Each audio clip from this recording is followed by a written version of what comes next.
बोरियत झील का 360 व्यू है। पीछे माउंटेन, नीचे बोरियत झील। बोरियत वो पंजाबी वाली बोर होने नहीं है कि मैं इधर आके बोर हो गया हूँ।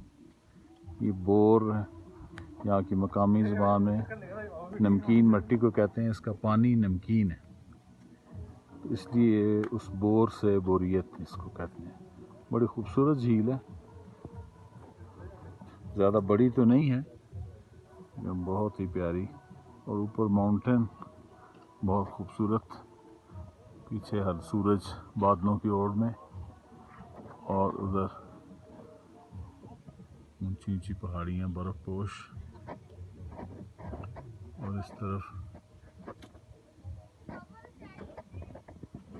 ये रेस्टोरेंट है कुछ पौधे। ये बोर से ऊपर 1 किलोमीटर है, पैदल भी आ सकते हैं। इसको ज़रूर देखें।